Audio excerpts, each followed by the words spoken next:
Welcome back to the Afro Anime Initiative podcast. Here at the Afro Anime Initiative, we discuss everything in Afrofuturism from A to Z and plus a little extra when we feel like it. But before we begin, please follow us on our social media at Afro Anime Initiative on Instagram and Facebook. We have a Facebook page and a group, do both. And follow us at Afro_AI on Twitter and right here on YouTube. And while you're here on YouTube, like, share, hit that notification bell and comment, anything you want to talk about below that after anything Afrofuturism. I am your host, Darren Bradley, and along with me today is Paulina Gary. Yeah, peace. Say what's up to the people. Hey guys, I hope y'all being safe. Good. And along with us today is my other co-host, Marvette. Marvette, how you doing today? Hey y'all, happy fake spring days. For sure. Now, speaking of happy fake spring days, let's say happy something that's truly real. Women's History Month here in America. Shout out to all the beautiful black queens, black girl magic, all that stuff, hashtag all that. So to switch it up for our ladies, our first topic of the day is the bomb new trailer for Without Remorse that Michael B. Jordan dropped. See, ladies, I think about y'all all the time. See, this Okay. have happy Women's History Month. You're welcome. Without Remorse is an Amazon Prime, I guess is exclusive now, except for in theaters. Movie based off a Tom Clancy novel from 1991, starring Michael B. Jordan, and basically it's an action thriller. Wide again, it's Tom Clancy, y'all. If y'all know what Tom Clancy do, check out this trailer, and everything in this trailer is in every Tom Clancy movie. But with this, Michael B. Jordan in it, so I want to watch it. It drops on Amazon Prime April 30th. And man, other than that, like I said, if you know Tom Clancy, you understand what this is. It's action-packed, super dope. I mean, the trailer looks really good, and I'm interested. Let's start off. P, how do we feel about the Without Remorse trailer from Michael B. Jordan? Meh. I feel like it's just something to watch mindlessly, or okay, it's a revenge movie. What else is new? And as far as I understand, I looked up this book. It's not the story. it's a lot different. Mhm. So it's just one of those things where it's like I appreciate Michael B. Jordan's face. I'll watch it just to look at his face and appreciate his growth as Yeah, an his face. actor. All right, All right. there you But, go. Yeah, I gotta support my man's, But other than that, it's And his face. and his face, of course. I gotta Yeah, appreciate the and whole man, his the face. entire man. Okay, that's how you. Mostly his face. Got it. And you said that. All right. So, yeah. I mean, otherwise, it's just the same crap I've seen in Hollywood that I don't have much interest in. Marvette, what do you think? Well, I'm excited to see Lauren London out and about. Even if it's, a few scenes here and there, but I'm happy for that. And of course, Michael B. Jordan doing action. He evolved so much as an actor. So it's thrilling seeing him, Absolutely. Yup. A black man kicking ass. Let's go. Come on. I'm feeling it because he got straight executive producer credit, and his new production company is all over this. And I'm really feeling it because the history behind it. This movie was supposed to come out 2 years ago, and it was a Paramount, CBS, and them movie. And they just like, well, we don't know what to do with it, and we're not going to put it on CBS All Access.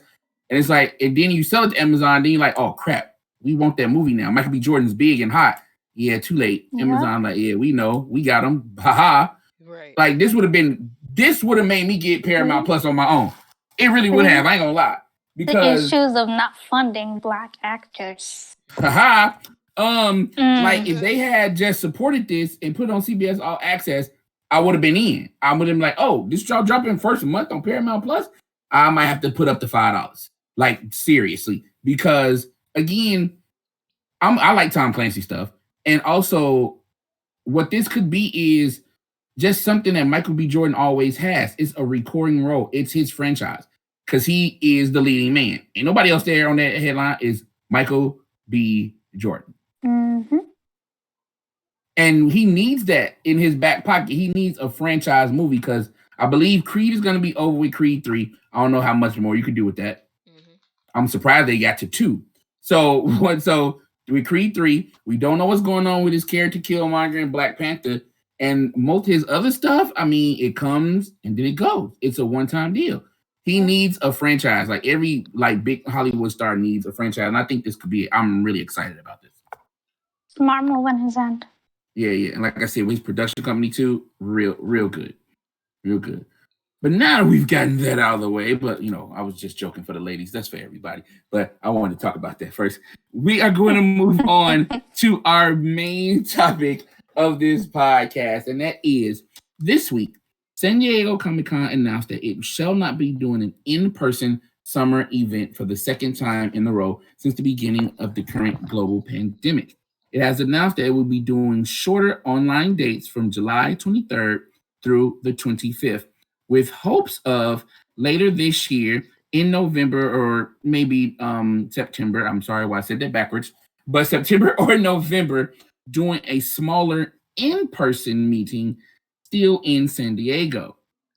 This would be only the second time in 50 years since the beginning of San Diego Comic-Con that an event has not taken place in person if one does not. The event promoters and couldn't say the word, but event promoters put out a statement saying they're very happy with the rollout of the COVID-19 vaccine, but due to other concerns and just for the safety of their participants, they will be perfectly happy canceling an in-person event during the summer. Marvette, let's start with you. How do we feel about the news that for the second year in a row, no San Diego Comic-Con? Well, vaccine or not, COVID is still here. So good thing that they did cancel it. And it's not like, okay, you're going to be online, you're going to see it virtually. Well, you guys, you can wait a year or two. I get it. You want to be, enjoying life, this and that. But what's the point of being in a packed room, even if you do have the vaccine? That's a whole other story. You're still in a packed room with masks on. Or you want to be limited. Would you rather enjoy an entire show? Or would you want a little bitty thing that you can't really enjoy? True, very true, very true. P, how do we feel about San Diego Comic-Con 2 years in a row not happening? Well, they're taking the safety measure to make sure that they don't create a super spreader event. Yep.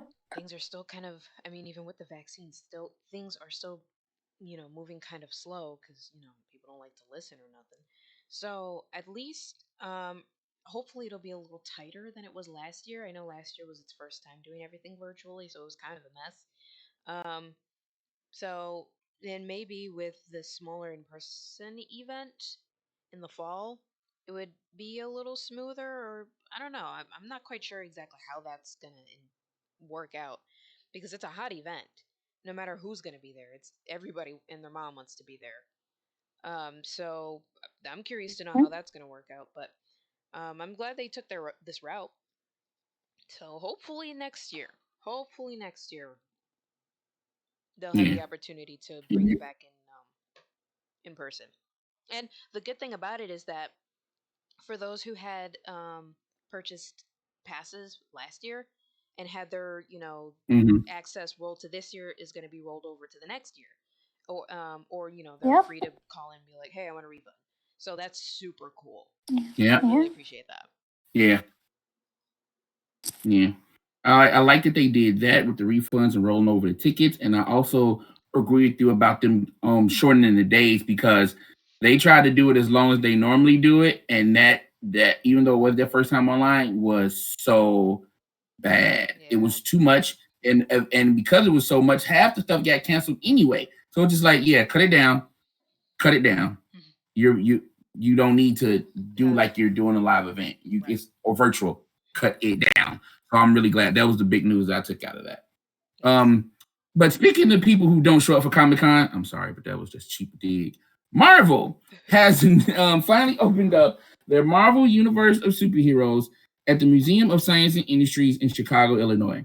It is a art exhibit. Well, it is a museum exhibit filled with over 80.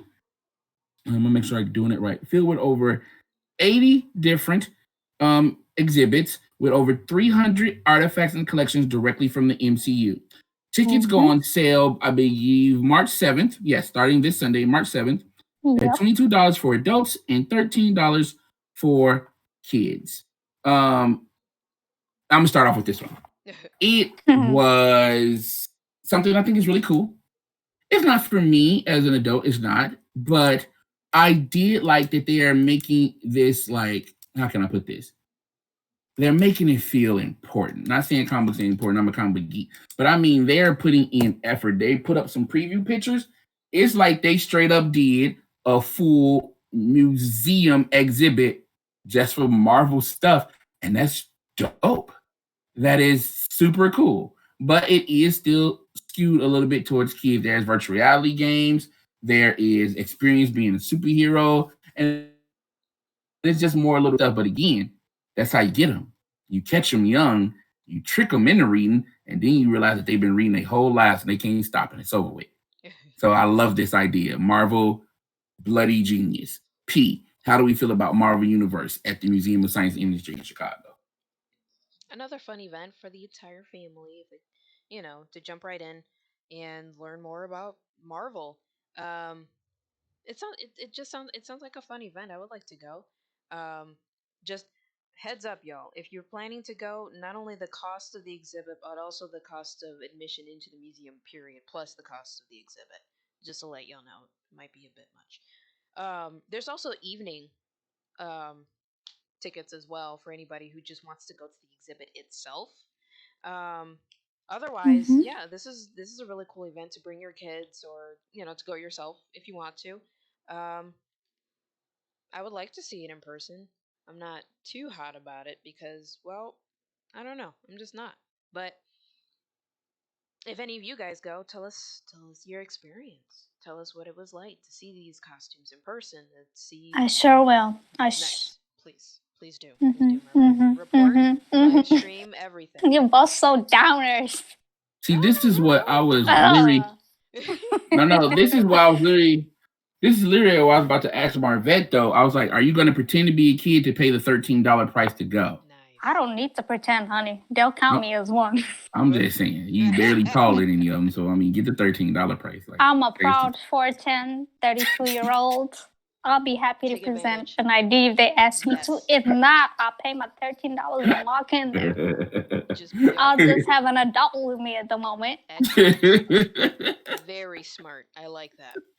But come on, it's 80 years worth of Marvel Universe stuff plus 300 artifacts. Yeah, I want to see all of that shit. I want to experience everything. I want to go into Iron Man's freaking laboratory. I want to play with the Spider-Man shit, even though I don't like Spider-Man. Just because. Just because I'm doing everything that's in there. Nice. So that's a good question. So Marvette, you saw you saw the article that was posted about the museum event. As a person that's not so into geek culture, the outside of it, like that word that people like to make fun of, casual. Did this interest you to really just want to go learn more? Yes, because they're showcasing art too. Okay. First time art that haven't been revealed. Yeah, I want to see all that shit. Nice. Okay. Okay. Look out for videos, y'all. Follow us on Instagram to keep up with everything. Afro and a Man Initiative. Follow us. Yeah, nice. Yeah, I don't know. I think a couple of the godchildren might trick me into going. So I'm just wondering if the life-size figures are they taller than me? Yes. Then definitely I'm gonna be taking photos next to them motherfuckers. There you go. Make sure you stand next to the Hulk if he's there, or Thor. Oh, definitely that and Black Panther. Yes. He's a must. He has to be there. Yeah. And Thor and his hammer. Yes. You have to. Okay. Speaking of Marvel doing stuff, DC has actually been really kicking butt on the comic book side with their Infinite Frontier, where it's basically saying like, "Hey, these are our characters. Make some cool stories. We don't care if they connect or not." And it's been really, really good, actually. So Marvel announced this week that they're coming out with an event called Infinite Destinies. And I know, guys, usually we take some time out for some DC rants, but guess what? Marvel, it's your turn, because I'm equal what the fuck is happening? Equal opportunity. Go for it. Boom. Hey, House of Ideas. When you call yourself the House of Ideas, when you tout as the place where creativity spawns from real life and you spend all your time copying other people's shit, change your name to Stupid as Hell. Because DC finally got something good. And usually when they do something good, that means y'all find a way to do it better. Again, that's why I've been reading Marvel a little bit longer than DC. But for y'all to take something that they doing good and literally dumb it down, just why? Just why? Because nothing that you have previewed for the next couple of years, this Infinite Destinies, this again, the Heroes Reborn thing, again. Yes, you've made a different spin on it by using the Amalgam universe. Again, something else y'all did with DC. And you've already done your own fake Amalgam universe when you folded in the Marvel universe. You're doing it again. House of Ideas. My question, where are the ideas?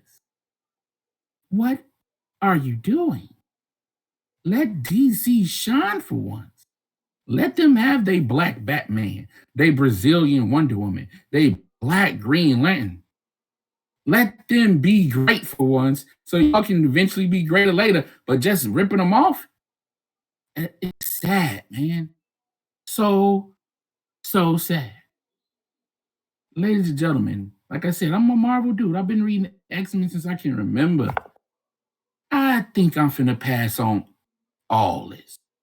Y'all tell me about it later on, okay? Marvette, how do we feel about Marvel's Infinite Destinies? Do I ever dare to say anything after all that shit you just said? Hey, man. And you just went the fuck off, but hey. Hey, man, it's a free country. All opinions are welcome. Things like, how long did they wait to announce this? When is the last time they dropped something? Bruh. And what the fuck have you been doing this whole time during the pandemic? Pushing back Black Panther comic books. We at home. Give us the shit. We ain't got shit to do. Again, give us the books. Give us the movies. Give us the good TV shows that you done promised all them damn times. Oh, we're going to talk about that when we do the roundup at the end of the thing. I got that. We are at home. Hello. I know outside is trying to open up, but we're still at home. Facts. Just, yeah. Pete, how do we feel about Marvel and their blatant ripoff of DC's greatness right now? I don't care. Honestly, don't care. Like, I don't know. Recently, there hasn't been much that caught my interest Marvel-wise. The only thing that will really be like, oh my god, is if they came out with like more Carnage stuff, because Carnage is my absolute favorite villain. Otherwise, I don't know. It's why? Like, as soon as I read, I'm like, why? But why, Marvel? Do something else, please. Yeah. The House of Ideas, my ass. For real. Well, what was the last thing you got from Carnage? Oh my god, it's been ages since I read anything from Carnage, actually.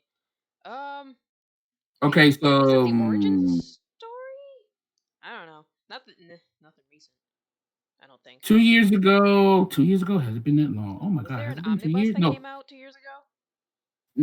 Yeah, but it was an omnibus lead up to the thing that just happened. Oh, okay. It's called Absolute Carnage? Yeah. Oh, okay. I heard that one. I didn't give myself the chance to look deep into it though. So I'll do that. Yeah. But otherwise, I don't care about this. Gotcha. Yeah, but that was the last big Carnage thing. Yeah. But yeah, man, it's just like, come on, y'all. It's okay to have competition. Like, competition is good for everybody. But to be competitive doesn't mean you just rip somebody off and make what they do cool crappier. You do something you do and make it better. Or even if you take what they got, make it better. Don't make a watered down version. And yes, for my comic book geeks, even if the stories are different, if the premise is different, it is a complete ripoff of the name alone. Before we get into anything else, of the name alone, just to catch some heat off of what the good stuff to DC. And yes, Marvel and DC have decades of ripping each other off. Understand understand it. But it used to be creatively, with some type of ingenuity.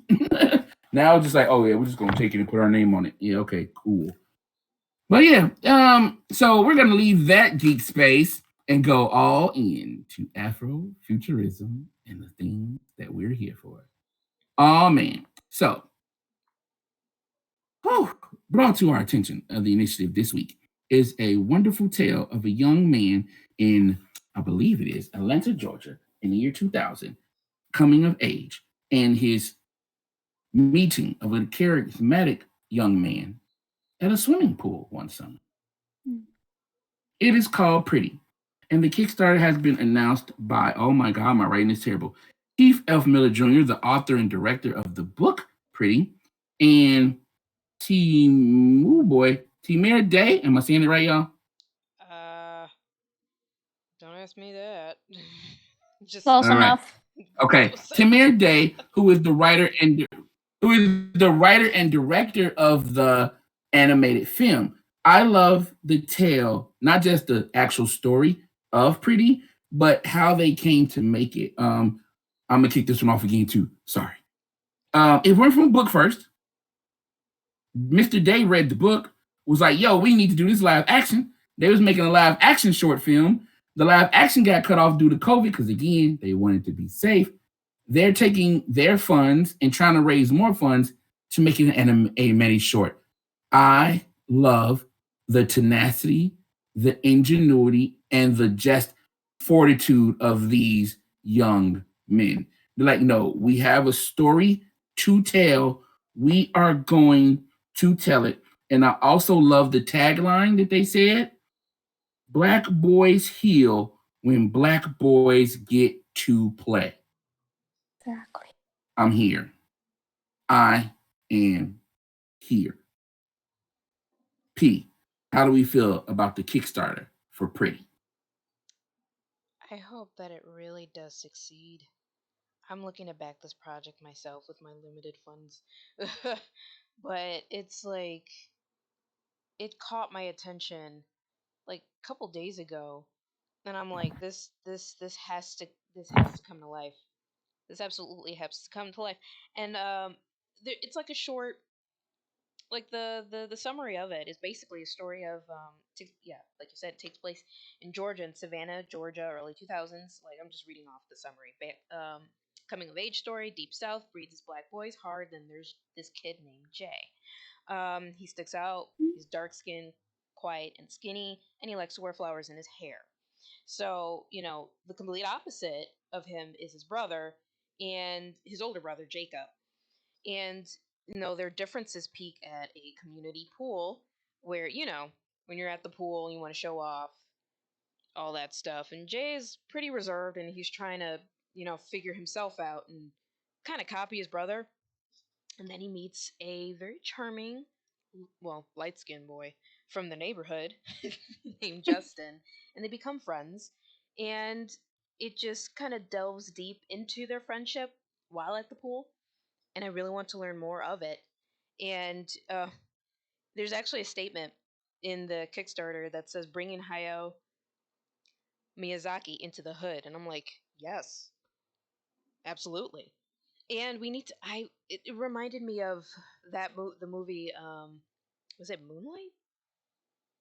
Right? That came out a couple years ago. It was I like never a saw queer. Moonlight. Was it? I never saw it. Yes. Oh, okay. No, I was asking if you guys remember it. Period. It reminded me of that. Another story about black queer boys or young men in the South and coming to terms with it in a way that's, I can't say sensitive, but yeah, that brings to light all the ways a young man or a boy can still be themselves and still be considered a human being. It's really charming. It's really cute looking. Um, like I said, I Yeah, hope. that short video was really good. That short video they had was really good. Yes. So I love to see more of this. I love to see more of our black queer brothers and sisters, being represented, telling their stories, with their own mouths, and leaving room for no apology for being themselves. So hopefully this really kicks off and we get to see it later, hopefully next year or the years later. I don't know. What about you, Marvette? What do you think? Excited for them. You know how they say he stepped out of his comfort zone, how he's able to go into the deep sea, but I'm focusing into the deep sea based on his sexuality, his masculinity, or deep sea in the water. Again, black boys in water, black boys in a pool. That's another, Wait a minute, what are we talking about here, Yep. So I'm looking forward to seeing what's actually, how deep in depth it goes based on, because we say boys from the South, yes, their masculinity is supposed to be a certain way. They carry themselves, fully masculine. So you telling me the dark-skinned black boy with flower in his head? Yeah, we need to talk about it later. See how far it goes. Yeah. And I'm sorry. Go ahead. I want the book. Because again, in the video, they say that there's some differences already between the animated short and the book. And I'm like, well, you already just told me the book is better. I want the book. Yeah. So I can't wait for the book, and I will get the book. So we doing that, but I'm gonna support this any way I can, whether it's the book, the short film, or the Kickstarter. So yeah, guys, check it out, Pritty, and we shall probably drop a link in the description. You know how we like to promote Black people when they own their stuff. So support it. Right. We'll drop a link in the description for the Kickstarter. So absolutely. We got you. Man, moving on from that, I found this to be just a great, let me not say great, a fascinating thing that the military.com, is it military.com? And I wrote that down wrong. Military News, there it is. Military News put out articles stating about the DOD, that is Department of Defense, creating an aerospace program at Tuskegee University. Tuskegee University, yes, that's Tuskegee, where the Tuskegee Airmen went to school, learned to fly, the ones who didn't drop any single mission in World War II. They are dropping an aerospace program in there for those kids because Tuskegee is the top college, the top performer for Black aerospace engineers. So any Black aerospace engineers out there, that's what y'all looking to do. Tuskegee University is the place. Say that again one more time. For all my Black aerospace people out there trying to become engineers, Tuskegee University is the university for you. And no, you cannot use that commercial without my permission. I want the money. But the DOD is putting a whole program, and of course they didn't say how much money because it's our tax money, but they're putting a whole bunch of gas behind this, and it looks like it's going to be a really cool thing to expand the Black influence in the aerospace aerodynamics field. Marvette, how do we feel about the DOD's move to create this program at Tuskegee University? About time you do something for them Black kids. About time you produce something for them as much as you use them. So by time you provide something to back them up on their education and their research, where that's going to benefit you at the end anyway. Which they did say in their official statement. This will benefit us and the students. So the program will support a 2-year research project. Basically they want to teach about damage tolerance, experimental aerodynamics, and the performance of material and component under extreme environmental conditions. And they're going to try to offer a summer scholarship and bring in speakers. And yes, like he said, the top producer of Black aerospace engineers. That right there has a ring by itself. God dang. Ain't nothing we don't do. Ain't nothing we don't do. I swear to God. Nothing we don't do. Oh, man, Pete, how do you feel about the DOD and this program they are instituting at Tuskegee University? All I can say is just give us more. Keep them coming. Keep it coming. Keep it coming. Keep it coming. I'm really happy to hear this. I'm really proud to hear this. It's like it's just a voice in me, in my head, just literally went good. That's it. Just that's good. Keep it, protect it, cultivate it, grow it. And that's the exact word I was about to say. It's the cultivation of these things. Black people, and it's a stereotype. That's what, y'all know what stereotypes are. I hope you do.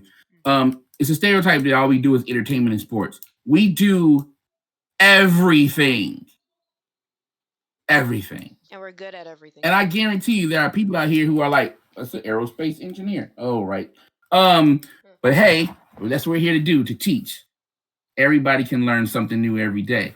And there are Black aerospace engineers. They are the people who create planes, that create materials that help us fly through the air, that help us get to space, that help us explore our universe. There are Black scientists every day discovering new things, solidifying old things, and just sometimes questioning stuff to be like, hey, that don't sound right.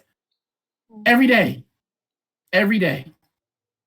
Not just the foolishness that you see on white supremacist media. Black people out here doing everything, and they are enjoying their lives. And we need to start supporting them. And it's good that the Department of Defense is doing it, but maybe just regular, good, everyday people should too. Promote those things. Like you talk about LeBron. Let's start talking about some of our scientists and see what the grant they got. Talk about how much money they got for the work that they do, and not just talk about how so much money somebody earned from dribbling the basketball. And don't get me wrong, I love basketball. I got to get my legs together so I go back out there and play it. But there are other things that we do. All right. So we got to break these stereotypes, and it's up to us to do it. Nobody else. Shout out to those aerospace engineers at Tuskegee University. Speaking of breaking stereotypes, see, sometimes my rants lead to things.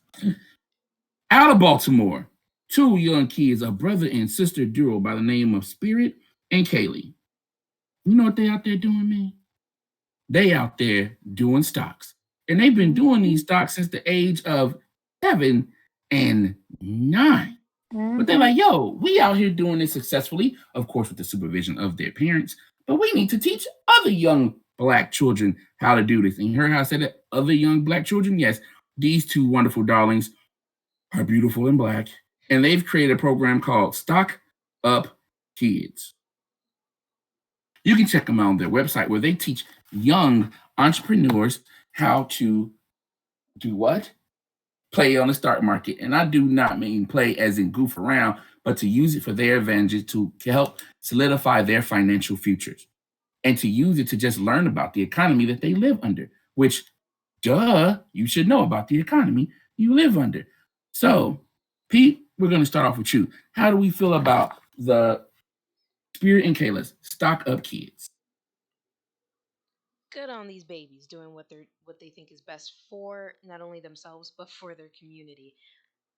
I'm like, where was this when I was a kid? But honestly, For real. I mean, shoot. But I think with a lot of really good changes for our people, especially our kids, they're actually now given the opportunity to do well for themselves, and with parents who support them. That's beautiful. That's really beautiful. And I think one of them, even at the end of the article, one of them says, by the time we're 18, we're going to be millionaires. I'm like, yes, you will. Yep. And countless other kids too. Teaching them to be wise with their money, even now as an adult. You do your best to be wise with your money, but sometimes things happen or you just get distracted. And it's like, hopefully this will be a great, not even a starting point, but like a continuation of a conversation of maintaining credit, so they can actually move forward and gain the advantage, work it towards their own advantage, and have success finally in this here United States and beyond. So good on them. Seriously. I'm looking forward to hearing more. I'm really looking forward to hearing more from them. Make my own thoughts so I can pass it along to my nephews, so they can learn how to invest, how to care for their money, just have proper financial literacy. I'm happy. Fact. Marvette, how do you feel about the Baltimore brother and sister duo and Stock Up Kids? Well, probably was saying, where were they when we were kids? Shit, where were they right now? I'm about to pop in and check a thing or two for myself. Honestly. Like finances, financial literacy, credit building, stocks. Hello, teach me. I'm here to learn. Shout out to their parents. Facts. I swear, shout out to those parents. Because at a 7 and a 9-year-old, come on. They started out at 7 and 9. You know, yep. I'm just saying, 7 and 9. Now they're 6th and 7th grade. And yes, they want to be millionaires by 18. Honey, you will get there before 18. Exactly. Keep it up. Keep it up. Keep it up. And, Protect you know, these children. they're speaking to schools. They're doing their TED Talks on YouTube. They have their channels with subscription. Hey, y'all going to make y'all money and keep passing that knowledge. Yeah. For real. I loved in the article when they were talking about the first time. Well, and I forgot it because I didn't write it down. One of the kids wanted to start a business. Like they were like 5. They wanted to start the business, and you know what the parents said? Sure, what you want to do? Like that little bit of encouragement. They wasn't like, "Oh, you can't do this. Oh, you too young. Well, you don't know nothing." No. What you want? What we gotta do? What we got? That's all you got. That's all it takes to motivate children. Just say, "Cool, let's go." You want to be? They wanted to be on the Allen Show. How are you gonna get there? Yeah, you got to do something big. What is it that you want to do? And there you go. That's all it took. Now these 2 children individually will be millionaires.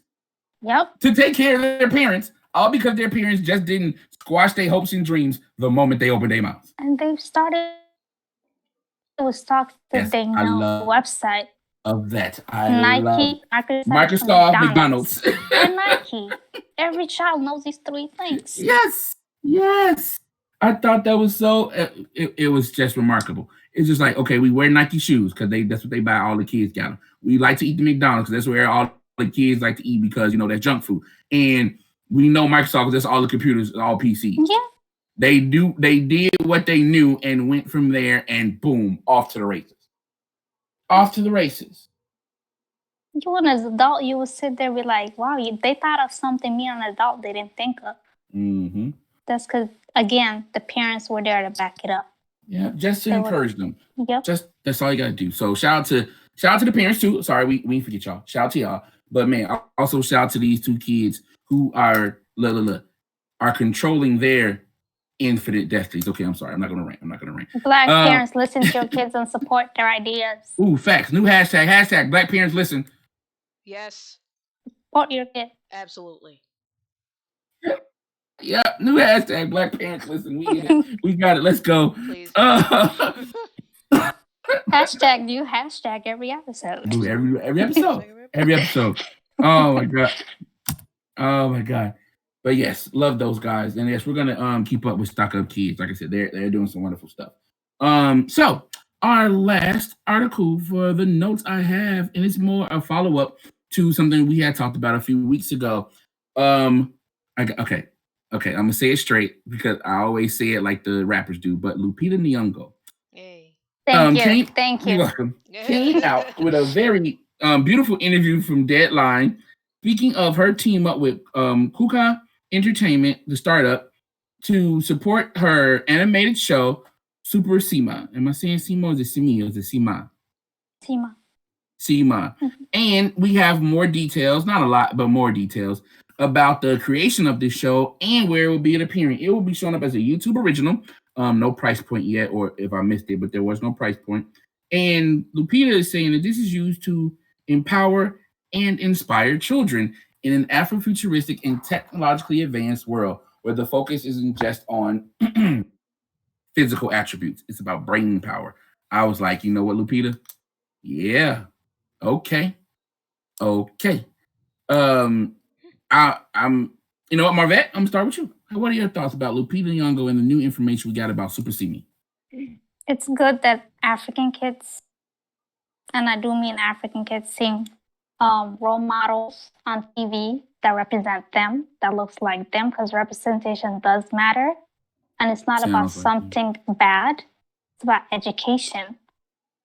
You're a superhero for education. You got science, technology, engineering, art, and math.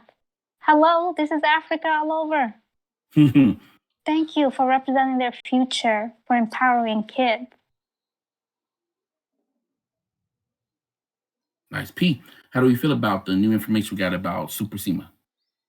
I love the fact that Lupita Nyong'o is fully invested in this with an African country. Not here in the US, but an actual African nation. Do you know what that means? Do you know what that means? It's not a rhetorical question. Do you know what that means? It means the empowering of Africa without the interference of Western and Eastern BS. Exactly. It's them doing it for themselves, creating their own infrastructure, their own. They don't need nobody. Period. For Africans, by Africans. Exactly. I like that. For Africans, by Africans. And that means we'll be able to see more of ourselves and what our Mm-hmm. ancestors looked like right in front of us. Yeah. Hopefully, this will be in a Yeah. format Yeah. that we have that we can have more access to, because I know that there are a lot who probably won't have access and would love to see this. But otherwise, I'm so happy to see more and more of this stuff just keep coming up. More black empowerment, more encouragement, more representation. I'm starting to really hate that word though. And more involvement without interference, Mm. you know? Without, like, side note, I know this is just random, but like, I read recently, like, the movie Coming to America 2 they had to have a white person in it. Eddie wanted the entire cast to be black, but no, Hollywood was like, no, no, no. We have to have at least Yep. one white person. I was like, what? Seriously? So it's like, Don't they know Eddie played like 3 different white people in the movie? thank you. Thank you. Like, he But could it's do it himself. Eddie. Right, he could do it himself just fine. But it's this type of thing. It's this exact thing that we need to Because avoid. they needed to be diverse. Diverse what? By adding a where? white man in there.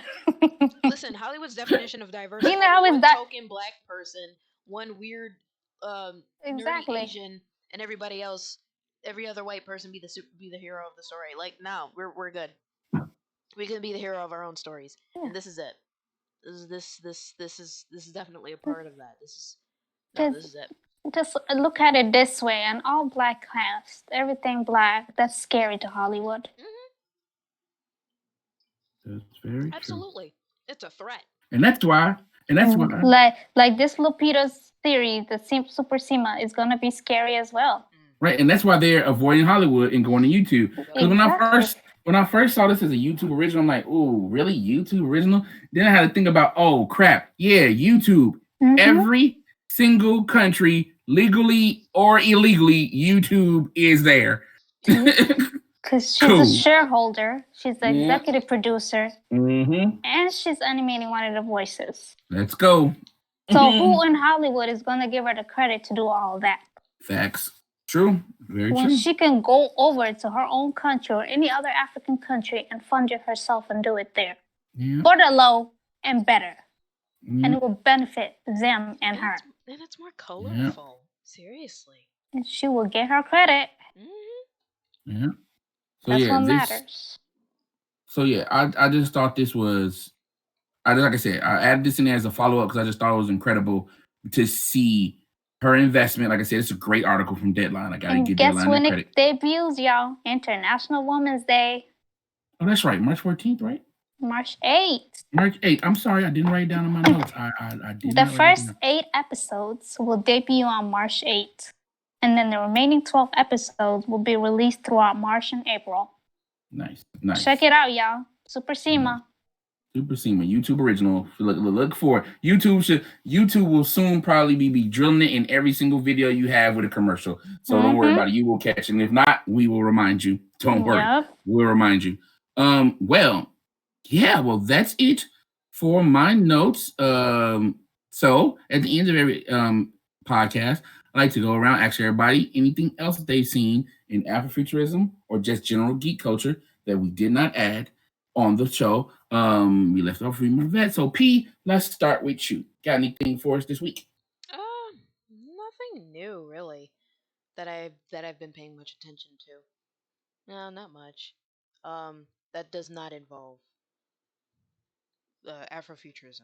I'll tell y'all when we're done recording. Or general geekdom. No, it's not geekdom. But I'm gonna tell y'all about it later. Oh, okay. Gotcha. Merv, what about you? Ollie, I'm starting to hate that word later. You know? What? Because I'm going to tell you later about it. Girl, we on the podcast. You got to tell us now. No, what we going to talk about it later for? What we talk about, though. After we're done recording. Because it's been on my mind for a minute. I am messing with you, ma'am. I'm just saying. I know. Anywho, it's Women's History Month, so I'm going to be online looking at some stuff. You know, it has nothing to do with geekdom, but hey, It's Women's History Month. There's some events going on womenshistorymonth.gov. I'm out. It's Black. Feel Hold free on. to check it out. It's Black Women's You History know, Month. Black Women History Month is every damn day. So hold on, but that's what I'm saying. You talking about stuff that ain't got to do with Afrofuturism. Ain't no future without women. Everything they do. What the hell? I was waiting for you to say that, Darren. I was saying time out and pause, but y'all So kept talking. thank you for freaking saying it. Whatever. All day, every day is Women's History Month. All day, every day. It's so much Okay. good stuff. Like I said, if you follow us on our social medias, I share articles and stuff all the time. There's at least I put up 2 dope articles about Chicago women. One was just general Chicago women, the other one was Black Chicago women, and all they've done. But yo, follow us. We share stuff like that. We give y'all knowledge all ways we can. Social media, the podcast, everything else. But yeah, check that out. Marvetta be posting that stuff on the social media. Well, for me, Marvel, your comic book side might be a little weird. Like I know I had to, talk to y'all kind of harshly earlier, but our Lord and Savior Kevin Feige gave us the final episode of WandaVision, and oh my God, I still haven't seen it. You could spoil it though. I don't care. I don't know. We don't spoil. We don't do spoilers here. If we do spoilers, it'll be on a whole separate review. Sure. Follow Initiative Review. Check out our playlist. But on the podcast, I just want to say that I am amazed that television, yes, even though it's a streaming service, it's still television, that television can make me feel happy, because this was just so well done. Of course, there's flaws, nothing's 100%, but this was just so well done from start to finish that I have no problem going back to episode 1 and starting this all over again. And just like any good Marvel show does in the new modern age under our Lord and Savior Kevin Feige, I cannot wait for the next thing. I cannot. Doctor Strange. I'm actually a little bit excited about Spider-Man again. Falcon Winter Soldier. Please just drop Black Widow. Stop goofing around. Just put it out. I will pay $30. Shoot, I'm trying to find $30 so I can pay for Raya. But for Black Widow, I know what the $30 is. Put it on there, Marvel. Disney, stop goofing around. You may not get back in theaters. Don't worry about it, because you're still going to make your money. Give it to us, because WandaVision is to me, a very beautiful blend of cinema, as in movie quality, TV, as in the premise of a TV show, not just them kind of spoofing and parroting TV shows. It's just quality television and comic books. The 3 things that have raised us all. And they did it all well. They did it well. If you have Disney Plus, watch it. If you have a friend that has Disney Plus, borrow it. If you don't have anybody that got Disney Plus, try to see if they're going to do a free promotion and just watch it that week. But watch it and enjoy it. And for the people out there talking mess about those first 3 episodes are kind of boring, motherfucker, you boring. Because if you can't sit and watch something for the setup, why do you talk about this stuff? Comic books set up stuff all day long. Every single novel literature sets up something. A TV show every week, especially if it's a syndicated show, has to reset up everything in the first 10 minutes. That's what setups are for, so you can break them suckers down. The first 3 episodes aren't boring. Y'all just don't know what the fuck y'all talking about. Enjoy the ride.